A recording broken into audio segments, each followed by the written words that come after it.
Alright, Matt for Pace Guitar Repair. One more time on Vu's desk over here, man. Look at this. We've got a Japanese-made Fender Stratocaster. It's in here for a setup.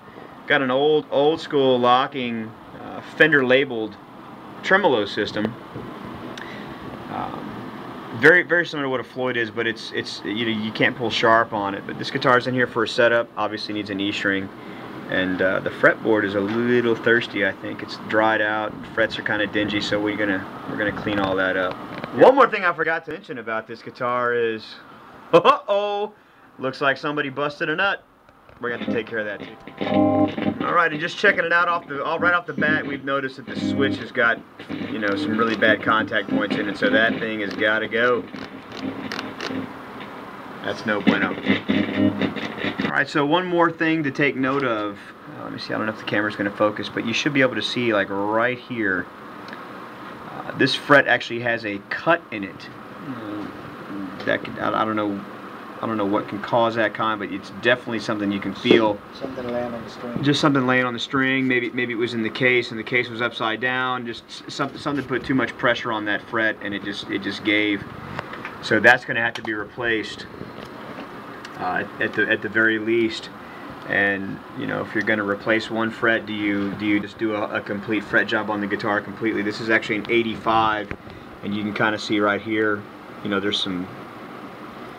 There is some fret wear on the guitar, so you never know. Maybe refretting the guitar. Here's another spot where it looks like it's there's some fret wear right there, but maybe a new fret job on the guitar would be a good thing to do.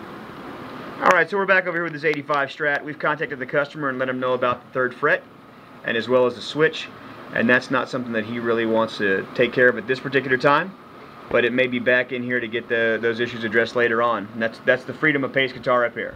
So right now Vu is cleaning out the slot for the new nut. I know we've mentioned before you never want to put a new nut in a dirty slot. It's always good to have the slot clear and clean before you put the new nut on. Right now we're kind of cleaning the fretboard and trying to get some of the dinge off these frets. Like I said before in the beginning of the video, this fretboard looked like it was really thirsty, like it was drying out. It's very important to keep your fretboard oiled. I do it after every time I change my strings. I make sure that the frets are that I oil the fretboard. All right, so we've got the raw nut in place, and now it's time to shape. This new nut is made out of bone. I don't know what actually came out of the guitar. I'm assuming it was probably bone, but it could have been plastic. But this is definitely a bone nut. This is a very old school locking tremolo system that Fender came out with on this 85 Japanese Strat. This guitar will get the full treatment and get the whole set up and be ready to rock in no time.